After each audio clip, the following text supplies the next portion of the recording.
ადამიანებს ძალიან გვიყვარს ჩვენი თავის მოტყუება და იმის თქმა, რომ სხვის ადგილას ბევრად კარგ გადაწყვეტილებებს მივიღებდით. მორალური სიფხიზლე ძალიან მარტივია მაშინ, როდესაც ეკრანის უკან ზიხარ და დორიტოს ჭამ. მაგრამ მოდი შევხედოთ ერენ იეგერის ცხოვრებას. ადამიანის, რომელიც ნათლად გვიმტკიცებს, რომ სხვის ომში ყველაზე ბრძნენები ჩვენ ვართ. აი ბავშვი, რომელიც იზრდება და ფიქრობს, რომ სამყარო ძალიან მარტივია. ტიტანები ცუდები არიან, კედლები კარგია, თავისუფლება კი სადღაც სანაპიროზეა, სადაც მზე ლამაზად ჩადის და გიგანტური კაცის მჭამელები არ არიან. შემდეგ კი საუკუნის პლოტ ტვისტს იგებს. თურმე მას კედლები კი არ იცავს, არამედ ეს კედლები გამდიდებული იზოლაციის ზონაა. ის ეშმაკები, რომლებიც გარეთ არიან, ჩვეულებრივი ხალხია, რომელსაც ეშვების ნაცვლად იარაღი აქვს. და მთელი პლანეტა ფაქტობრივად შეთანხმდა, რომ მისი კუნძულის და მისი რასის განადგურება მორალურად მისაღები ჰობია. ანუ what the fuck? Just like, what the fuck, man? და ყველაზე სახალისო ის არის, რომ ერენი ხდება ის ერთადერთი, ვინც სამყაროს საბოლოო სპოილერი იცის. ის ხედავს წარსულს, ის ხედავს მომავალს, ის ხედავს ყველა შესაძლო შედეგს, რაც ხვის ბრწყინვალე იდეებს მოყვება. წარმოიდგინეთ, ცდილობთ ითამაშოთ ჭადრაკი და აუხსნათ თქვენ მეგობრებს, რომლებსაც ჭადრაკის დაფაზე პირველი 5 სflis არსიც კი არ ესმით. მაშინ როცა თქვენ თამაშობთ გაშლილი დაფით, რამოდენიმე დაფაზე ერთად, რამოდენიმე ქრონოლოგიით ერთდროულად. ერთგან ნონა გაფრინდაშვილს ეთამაშებით და მეორეგან მაგნუს კარლსენს. და ამასობაში თქვენი გენიოსის მაკაცი გამოგიხდებათ და გეუბნება, რატომ მოუკალი მაგნუს კარლსენს ყველა პაიკი, რა წესია? ზუსტად ეგ პრობლემა აქვს ერენსაც, რომელსაც ყველა ეუბნება, იცი ერენ, ძალადობა ძალიან ცუდია. მაგრამ მეორე მხრივ ტიპი დახურულ კითხვას უყურებს, სადაც ორი პასუხია. პირველი, თქვენი მეგობრები დაიხოცებიან და მეორე, ბევრი სხვა უცხო ადამიანი დაიხოცება. ამ შემთხვევაში სწორი პასუხი არ არსებობს. უბრალოდ არსებობს შედეგები, რომლის პასუხისმგებლობას ვიღაცამ საბოლოოდ უნდა აიღოს. და ერენიც, რამდენადაც არ უნდა გძულდეთ, ან რამდენადაც არ უნდა გიყვარდეთ, ერთადერთი ადამიანი არის ამ ისტორიაში, ვინც ნაბიჯს გავს წინს და იტყვის, რომ მოდი, მე ავიღებ ჩემ თავზე მთელ წნეხს, მე ავიღებ ჩემ თავზე მთელ ბრალეულობას და იქიდან გამომდინარე, რომ სხვას არავის არ გაქვთ იმის შესაძლებლობა, რომ სიმართლე აღიქვათ, მე მივიღებ გადაწყვეტილებას, რომელიც უმრავლესობა თქვენგანს ვერც კი წარმოუდგენია. სწორედ აქ იბადება პირველი კითხვა. ეს ბოროტებაა თუ ეს ლიდერობაა? ან რეალურად რა ხდება, როდესაც ერთი ადამიანი მთელ ინფორმაციას იღებს, თუ რა მოხდება რეალურად და იცლება ეს ინფორმაცია ყველანაირი ვაიბებისგან და იმედებისგან. იქნებ ერენი არ არის უბრალოდ ბოროტო მოქმედი. იქნებ ის ერთადერთი ადეკვატური ადამიანია, რომელმაც გამოაღწია იმ სამყაროდან, რომელიც თავის თავს აგეცლაითებდა საუკუნეების განმავლობაში. ასე რომ სანამ ერენს ბოროტო მოქმედის იარლიხს მივაბავთ, მოდი 1-2 წამი გავჩერდეთ და დავსვათ რამოდენიმე ძალიან მნიშვნელოვანი კითხვა. იმიტომ რომ როდესაც ერთი ადამიანი ხედავს მთლიან სურათს და მიიღებს რაღაც გადაწყვეტილებას გადარჩენისთვის, ეს ბოროტებაა, თუ უბრალოდ ის ტვირთი, რომლის აღებაც სხვას არავის არ სურს. ასე რომ მოდი ჩავშალოთ ეს როგორც დასრულმა ხალხმა და გეტყვით რამდენიმე მთავარ არგუმენტს, რის გამოც ვფიქრობ, რომ ერენი არც ბოროტო მოქმედია და არც გმირი. პირველი რაც ყოველთვის ყველას გვავიწყდება არის ის, რომ მორალი ცოდნასთან ერთად იცვლება. ის აბსოლუტურად გვეშვენება მანამდე, სანამ ისტორია არ შემოტრიალდება და არ დაგვრცინებს. თუ რამდენიმე ასეულ წლის უკან დავბრუნდებით, ბევრი რამ, რაც დღეს აშკარად ამორალურად მიგვაჩნია, უბრალოდ მათი ყოველდღიურობის ნაწილი იყო. მონობა არა მხოლოდ მიღებული იყო, ის კანონით იყო გაწერილი, რელიგიით გამართლებული და განათლებული ხალხის მიერ დაცული. ხალხს მოძრავ საკუთრებად ეპყრობოდნენ, ბავშვთა შრომა სრულიად ნორმალური იყო. და დამიჯერეთ იმ დროს ადამიანები ყოველდღიურად არ იღვიძებდნენ იმ ფიქრით, რომ მომავალში მათზე Netflix-ი დოკუმენტურ ფილმებს გადაიღებდა. მათ ეგონათ, რომ ნორმალური, წესიერი, ადეკვატური ადამიანები იყვნენ. ახლა ჩვენს დროში გადმოვინაცვლოთ. ჩვენ წარსულს უყურებთ და ვამბობთ, ანუ როგორ ვერ ხედავდნენ, აშკარად ესეთი არასწორია. მაგრამ პლოტ ტვისტი ის არის, რომ მომავლის ხალხი ზუსტად იგივე სიტყვის ჩვენზე. იმ საკითხებზე, რომელთა მიმართაც ახლა ბრმები ვართ, რადგან ჩვენთვის ისინი ნორმალურია. ამიტომ მორალი არ არის რაღაც მარადიული, უნივერსალური კოდი, რომელსაც დაბადებისას ფაქტორი სეტინგებში გვიტვირთავენ. ის აგებულია იმაზე, რაც ვიცით, რაც გვასწავლის და რისი დანახვაც შეგვიძლია. და Attack on Titan-ის სამყაროში ეს იდეა უბრალოდ ფილოსოფიური კი არ არის, ის ამ ამბის სტრუქტურაშია ჩაშენებული. ტიტანების პერსონაჟების უმეტესობა რეალობის მცირე ფრაგმენტზე დაყრდნობებით მოქმედებს. კედლებში მყოფ ხალხს გონია, რომ ტიტანები უგონო მონსტრები არიან, მარლის მოსახლეობას გონია, რომ ელდიელები დემონები არიან, რომელთა გაკონტროლება ან განადგურებაა საჭირო, ხოლო მარლში მყოფ ელდიელებს გონიათ, რომ ემსახურებიან მსოფლიოს სიკეთეს იმით, რომ საკუთარი თავი ეზიზღებათ. ყველა მორალურ გადაწყვეტილებებს არასრული მონაცემებით და ინფორმაციებს იღებს. ამასობაში ფაქტობრივი სიმართლე დაფარულია საუკუნოვანი პროპაგანდით, ტიტანების ძალებით და იმ ილიკებით და უცნაური მეტაფიზიკური ქსელით, რომელსაც ყველა LDL-ს დროის მანძილზე აკავშირებს. ასე რომ, როდესაც ამ სამყაროში პერსონაჟი ვინმეს ურთულს ან ეშმაკს უწოდებს, ის ამას არ აკეთებს რაიმე ობიექტური მორალური პოზიციიდან. ის ამას აკეთებს საკუთარი შეზღუდული ცოდნის კედლის უკნიდან. და ამას მივყავართ რაღაც საკვანძო კითხვამდე. როგორ შეაფასებს ადამიანის არჩევანს სამყაროში, სადაც სრულ სურათს ვერავინ ხედავს? იმიტომ რომ თუ შენი მორალური აგებულია იმაზე, რაც შენ გონია რომ ხდება, მაშინ რა ხდება მაშინ, როცა ვინმე მართლა იცის თუ რა ხდება. იმის გასაგებად თუ რატომ არის ერენის კატეგორიზაცია ასეთი რთული, უნდა განვიხილოთ სამი ძირითადი ლინზა, რომლითაც მისი ქმედებები ფასდება. პირველი ვართ ჩვენ, მაყურებლები. ჩვენ ამ ყველაფერს გარედან ვუყურებთ ჩვენი კომფორტული 21 საუკუნის წინასწარ გაწერილი მორალით. ჩვენი სტანდარტული მორალური ჩარჩო ძალიან მარტივია. გენოციდი, ცუდი, თავისუფლება, კარგი, დიპლომატია, სასურველი, მასობრივი განადგურება არ არის იდეალური. ამიტომ, როდესაც ჩვენ ხედავთ Rumblings და არა არც ზანზარს დაუძახებთ და არც მიწის გრიალს, ჩვენი ტვინი აშკარად დასკვნას აკეთებს. არა, ეს ბოროტებაა. ჩვენ გსურს ისეთი ისტორიები, სადაც ადვილია მხარის არჩევა. მირი ბოროტმოქმედის წინააღმდეგ, დაჩაგრული მშაგროლის წინააღმდეგ, ან მსხვერპლი ურჩხულის წინააღმდეგ. თუმცა ერენი ამ სტერეოტიპს ანგრევს. ის იმ ნაცრისფერ ზონაში გადის, რომელთა გამკლავება ძალიან არ გვიყვარს. იმიტომ რომ ის კლავს არა იმიტომ რომ სიამოვნებს, ანუ არაჩვენებს რომ ის სუფთაა და მართალია და რაღაც წმინდა ქმნილება. ის სრულიად დასნობიერებს, რომ რასაც აკეთებს, საშინელებაა. და ზუსტად ეს გვიქმნის დისკომფორტს, რადგან მივჩვეულებრივ ვართ, რომ ბოროტმოქმედები იდიოტები ან ფსიქოპატები არიან. ადამიანები, რომლებისგანაც ძალიან მარტივად შეგვიძლია დისტანცია დავიჭიროთ. ერენი სამწუხაროდ შემაშფოთებლად ლოგიკურია. ასე რომ ჩვენ მის გადაწყვეტილებებს და მის არჩევანს ვაფასებთ ჩვენი სამყაროს მიხედვით, ისე რომ მის სამყაროში რეალურად არ გვისხოვრია. მეორე მხრივ გვაქვს სამყაროს შიგნით არსებული პერსპექტივა. Armini, Mikasa, Ziki, Gabi, Reineri, თითოეული მათგანი რეალობის მხოლოდ ნაწილს ხედავს. არ მისჯერა რომ საუბრის გზით მოაგვარებს, რადგან ჯერ კიდევ აქვს იმედი რომ ადამიანები შეძლებენ ამ სიზღვის ციკლის დარღვევას. მიკასა ემოციურად ერენზეა მიჯაჭვული როგორც პიროვნებაზე და სუფეხებზე კიდია ერენი როგორც გლობალური მსახიობი. Ziki ფიქრობს რომ LDL-თა ტანჯვის დასრულების ერთადერთი გზა მათი კასტრაციაა. მარლის ჯარისკაცებს გონიათ რომ ტიტანთა ომს აფერხებენ და იცავენ ამით თავის ოჯახებს და ყველა შეფასება რასაც ისინი ერენის შესახებ აკეთებენ გაფილტრული ან ტრამვით, ან ერთგულებით, ან რაღაც ინდოქტრინაციით, ან გადარჩენის პირველადი ინსტინქტით. ისინი ერენს ზუსტად ისე აფასებენ, როგორც ჩვენ ვაფასებთ ადამიანებს ონლაინ, რაღაც მიკროსკოპიული გაგებით იმის შესახებ, რაც სინამდვილეში ხდება. ასე რომ აუტის სამყაროში არავის ერენის გარდა არ აქვს სტომა ყველა შესაბამის ინფორმაციაზე. ვინ რა დაიწყო, რომელი ციკლები მეორდება, რომელი გადაწყვეტილებები მიიღეს და ჩავარდა, რომელი შედეგებია გარანტირებული და ასე შემდგომ. მათი მორალური აღშფოთება მართლა გულწრფელია. მაგრამ ის შეზღუდულ კონტექსტზე აგებული. და შემდგომ არის ერენი, რომელიც დგას რეალობის სრულიად განსხვავებულ შრეზე. დამფუძნებელი ტიტანისა და ბილიკების მეშვეობით ის უბრალოდ ძველ ისტორიას კი არ კითხულობს, არამედ განიცდის. წარსულ ელდიურ მოგონებებს, მომავლის შედეგებს, განშტოებად შედეგებს, რას რა მოყვება, როგორ მოყვება, და კონკრეტულად ისიც რა მოხდება. თუ კუნძული არაფერს არ გააკეთებს, თუ ისინი მხოლოდ დიპლომატიას დაეყრდნობიან, თუ ისინი ნაწილობრივ გამოიყენებენ Rumblings, სრულიად გამოიყენებენ, თუ საერთოდ არ გამოიყენებენ. ის რეალურად არაფრის გამოცნობას არ აპირებს. ამიტომ გადაწყვიტავს ერენი, რომ აღარ იყოს უბრალოდ მთავარი პერსონაჟი და გახდეს რაღაც სრულიად სხვა. ერთადერთი ადამიანი ამ სამყაროში, რომელმაც ნამდვილად იცის, რას რა მოხდება.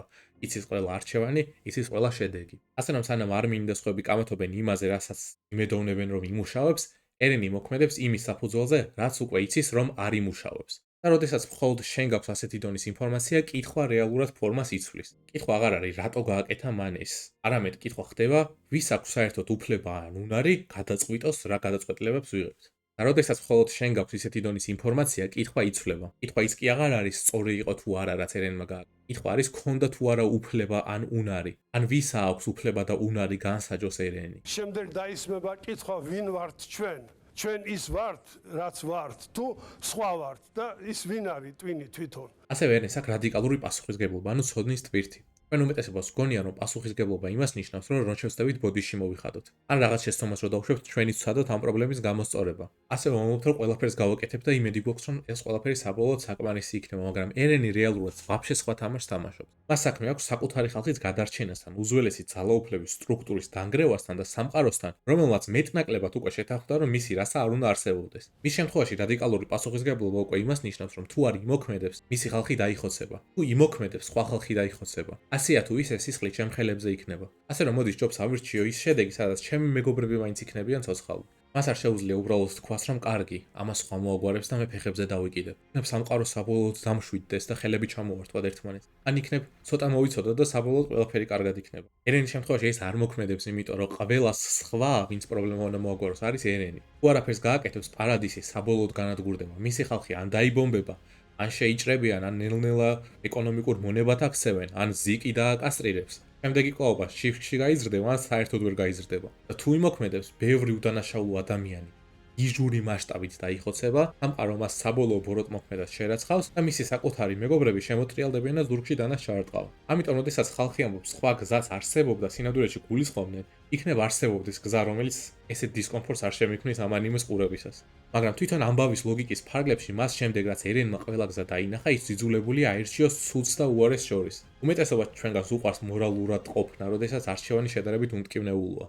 ერენის მორალი იზომება იქ, სადაც ყველა არჩევანი სისხლით არის გაჟღენთილი. ის არის ის, ვის მოქმედებს, როდესაც კარგი პასუხები აღარ რჩება. ყველა სევდიანი ის არის, რომ ერენი მარტივ პერსონაჟად იწყებს და უბრალოდ თავისუფლება უნდა. უნდა რომ კედლების გარეთ გავიდეს ოკეანე ნახოს და ეს ოცნება რეალურად ძალიან ბავშვური და სუფთაა. მაგრამ რაც უფრო მეც სწავლობს, მით უფრო დამახინჯებული ხდება მისთვის ეს ოცნებას და ზოგადად თავისუფლებას, რადგან აცნობიერებს, რომ ეს თავისუფლება უბრალოდ ფანტაზიაა, რომელიც საგულდაგულოდ აქვთ გამოკეტილი ამ გიგანტური ქვის გალიის შიგნით. დანარჩენმა სამყარომ ფაქტობრივად მიიღო გადაწყვეტილება, რომ მისი რასა უნდა მოისპოს და ყოველ ჯერზე, როცა ელდიელები ცდილობენ, რომ უბრალოდ იარსებონ, სხვა ამას საფრთხეს უწოდებს და საფრთხე დაღიქვამს. ამიტომ ერენისთვის რამბლინგი არ არის უბრალოდ მოდი, ხალხი დავხოცოთ და ეს ომი მოვიგოთ.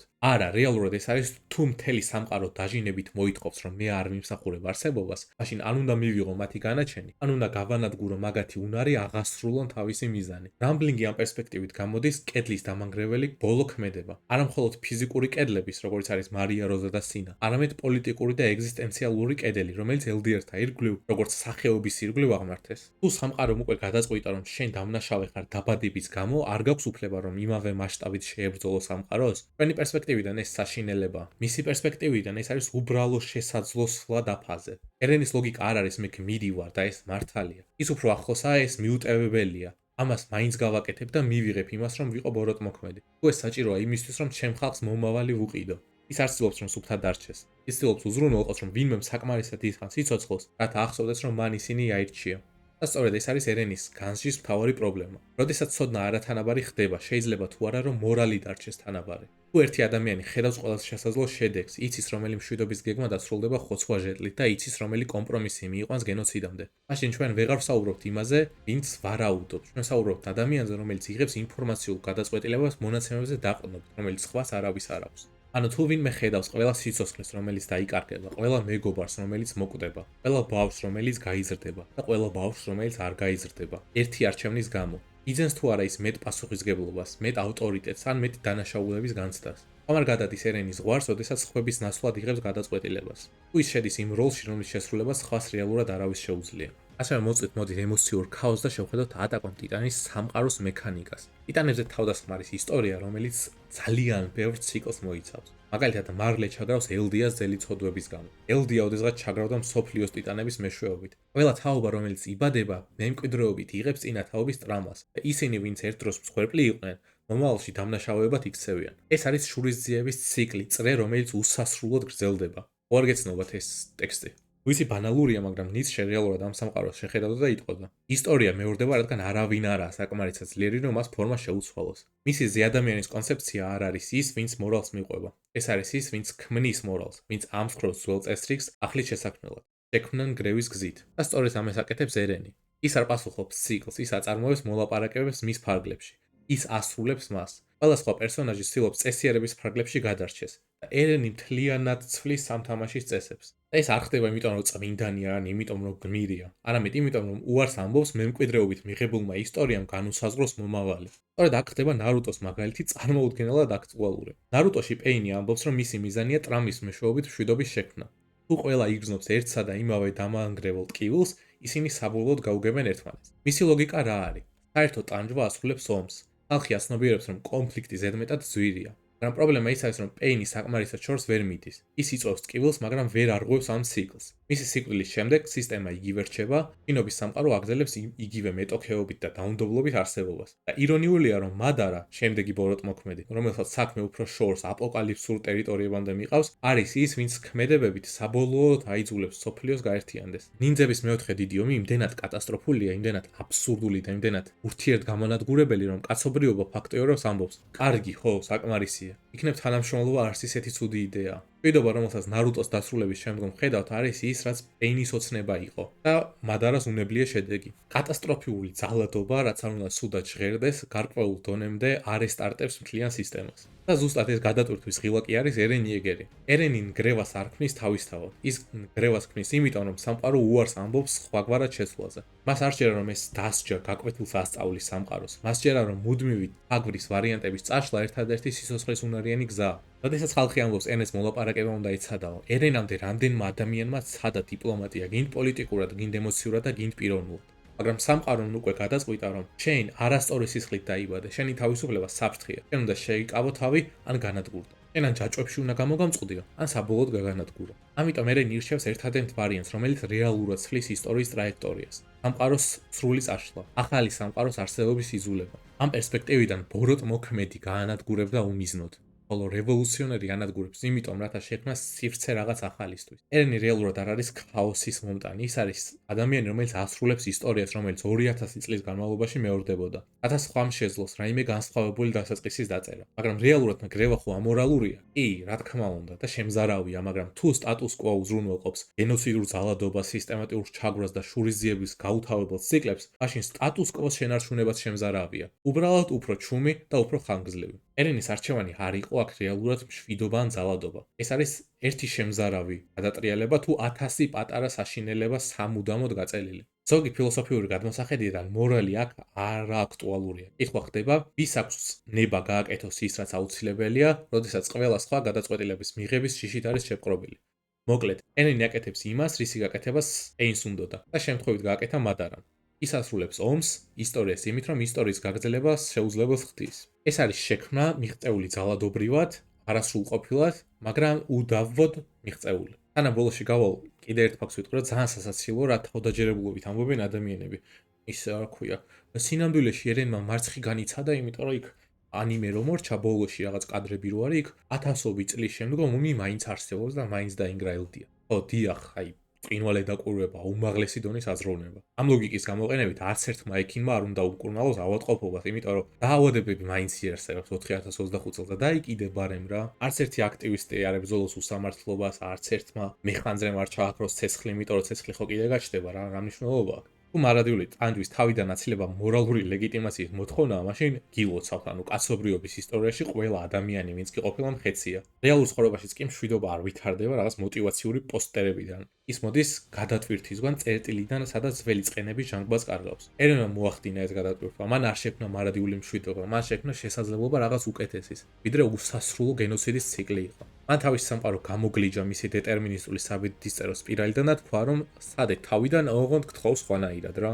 შეგვიძლია მას ურჩხული ვუყიდოთ, თუ ეს ჭკვიანად გვაგზნობინებს თავს. შეგვიძლია მას ბოროტ მოქმედი უწოდოთ, თუ ეს ჩვენს მორალურ სამყაროს მოგვიწესრიგებს. მაგრამ გულახდილები უნდა ვიყოთ იმაზე, რასაც რეალურად ვაკეთებთ. ჩვენ ვასამართლებთ პერსონაჟს, რომელმაც მიიღო ყველაზე რთული გადაწყვეტილება შესაძლო ყველაზე უსაფრთხო პოზიციიდან. და ერენ იეგერიც კი, რომელიც გინდ მხსნელად აღვიქვათ და გინდ ძალათად, არის ერთადერთი პერსონაჟი ამ ამბავში, რომელიც რეალურად პასუხს აგებს იმისთვის, რასაც ირჩევს. რეინერს გაუტარეს, ენის გაუტარეს, ყველას ყველაფერი გაუტარეს. რეალურად ყველა ეს წნეხი თავის თავზე და დანაშაული ერენმა აიღო საკუთარ თავზე. ის არ იტყოს ბედნიერ ცხოვრებას, არ იტყოს ქებას და პატიებასაც კი არ იღებს.